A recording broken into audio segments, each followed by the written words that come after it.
Which is like, I talked to Adam Ondra recently, and he said the same thing about silence. He's like, if you just put the anchors right after Crux 2, it would be the same. But I added 5 bolts of exit climbing just to make it like a cooler route. Yeah, well, that's always good. Okay, cool. Okay, we're talking about struggling, so it's on topic. Yeah, it's good. Yeah, thanks for talking about truly talented climbers that struggle, as opposed to middle-aged hacks that struggle. Actually, I mean, Adam Ondra is steadily easing into middle-aged hacks. He's 30, almost 31 now. Oh, is he only 31? Yeah. But he's got a kid, so that ages him like at least a decade. Yeah, he's dad. He's 100% dad vibes now. Like when I talk to him, he's fully dad vibes. Wait, really? Yeah. Is it? Yeah, I'm like, what do you do for fun? He's like, well, I sit and play with my kid, and we make dinner. We're making a lot of pumpkin right now. I'm just like, this is like fully into the dad vibe right now. He's training for the Olympics too, but yeah, totally. Still the best rock climber in the world. Is he the best rock climber in the world now?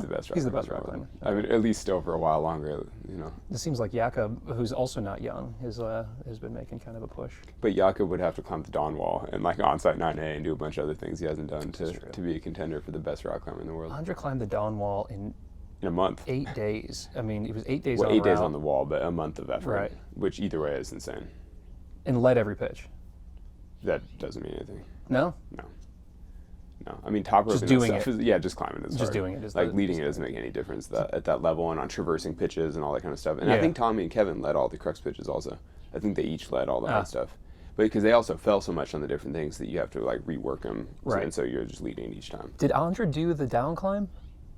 Or did he do the he did the reach around thing, Yeah, okay. Have you fucked around up there? No. No interest? No, not really. Well, I've done some of the upper pitches when Tommy and I did a new route, Passage to Freedom, which goes out the part at the top. So we merged in and we did a couple of the 13D pitches of the Dawn Wall. Cool. And I was like, yeah, these are hard. It's like, yep, these are quite hard. And then we cut off and finished a different way. Is there more to be developed on El Cap? Oh, yeah. Yeah, tons if you're willing to put in the time and effort. And, What are your Valley objectives? Not that. That's something that requires too much time and effort, and I think. Yeah, I don't know. We'll see. This season, I'm hoping to go in the spring for a little bit, but basically just to climb. Because I was there in the fall, and Tommy and I did a free route on El Cap, just repeating something. Like the heart route, which is maybe the third ascent. And both of us wildly underperformed. Speaking of struggling, we both just totally sucked. And our takeaway was that we just haven't been spending that much time in the valley. And so I was like, I need to start spending a little more time. So I'm going to go in the spring just for a short trip, just to climb a couple things and try to maintain some valley fitness so that in the fall I can have a better season. What is, like, is it a specific fitness or is it like the muscle memory, like the kind of the technique of? I don't know, it's a little bit of the all day thing, a little bit of like the foot pain, the finger, like it all just, like the walls just feel big. Like if you haven't been climbing there a lot, I've been climbing 5 or 6 pitches a day at the Sport Crag, like max, and then you go and you're trying to climb 30 pitches in a day, and you're like, it's pretty tiring. Right. I think about that like with you guys though, like the athletes that I have on the show who put up like really impressive first ascents or have records, like speed record on the nose, this kind of thing, right? You've held the speed record on the nose on and off for 15 years or something like that, right? 12 now. Yeah, so 12 years. So do you hope that lasts? Like, do you want that to remain your record, or do you hope that like the next group comes up and like, obliterates it? No, I want to hold it until June takes it.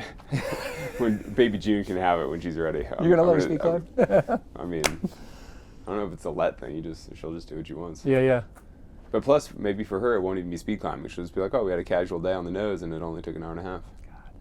You never know. Sick. All right, y'all, just a quick 30-second shout-out here for today's sponsor, which is the Crimp app, and I'm telling you, I love Crimp. Long before there was a YouTube channel, I was using Crimp to program my training because it takes the guesswork out of things. We're too busy to worry about this stuff. Open up Crimp, you can either load in a program, like a sport plan or a boulder plan, or you can choose from the hundreds of exercises and protocols that they have in there to figure out your week. And at the end of each day and at the end of each week, you get to check them off. You know what's happening. You know what's coming. It will level up your training. I love it so much. Check it out. Hit that link. You can download it for free. All right, let's get back to the interview. Well, when you soloed the free rider, was that like 2 hours? No, that was almost 4. It was 3:56. Got it. Okay. It's 2 hours on the nose. Yeah, 1:58 on the nose. Okay. So for the next crop to come up, they're just going to have to be like boulder, do you think? No, just Or stronger. like Just, fitter? just fitter. Yeah. Oh, Fitter than you and Tommy. Have you ever? Yeah, but that doesn't take that much. So after we did the no speed record, I did a little write up for the American Alpine Journal or something, and I was on a plane and got to the end of my write up and I was kind of like, here's what we did, here's the time it took, here's the strategy, and then as a little thought experiment I was just sitting there and sort of curious. I compared a 100-meter sprint to a marathon, and then the World Cup speed wall to El Cap. So if you think so, and I just did like meters per second pacing, and so a 100-meter sprint to a marathoner runs at roughly half the pace of a sprinter. So like I just did the math. A marathon run is half the pace of a sprinter? Yeah. For 30 miles? For 26, yeah. Yeah. And so it was like roughly half the pace. I mean, that's like kind of a big difference if you're like going a certain speed, then you go half that speed. Like, Yeah. That seems pretty chill. Anyway, so then I took the time on a World Cup speed wall, which is 15 meters, 5 seconds roughly, Right. for elite men. Like the fast so ones, yeah. guess how long it would take to climb El Cap if you were going at half the pace of a World Cup So speed half climber. half of the speed wall on El Cap, I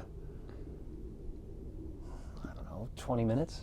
It was like between 8 and 12. I forget now. Oh, shit. But yeah, Like but can 10 you imagine? minutes. Yeah, like 10 minutes to climb El Cap if you did it at the same style as a World Cup speed Right, climber. right. And so my takeaway was that physiologically humans have a long ways to go because Yeah. we were pretty proud of breaking 2 hours, but I was kind of like, oh, if the physiological limit for doing 3,000 feet of vert like that should be around 10 minutes, it's sort of like, oh, I can Dude. imagine the speed record going down to like an hour and a half, let's say, when you add all the strategy Right. and like ropes and all that stuff. Anyway, I wouldn't be surprised if in my lifetime I saw it go to like 145 or something. Shit. Cool. Wasn't there some kid out there that just did like a solo speed record or something like Yeah, that? yeah, he broke my solo speed record Yeah. time. I forget his name though, like maybe Nick. Yeah, not I didn't sure. even recognize him. I was just like, who the hell's this yeah, guy? he's a guy on search and rescue. Oh, cool. Yeah, though I'm sort of tempted to go take it back because we did sort of different things.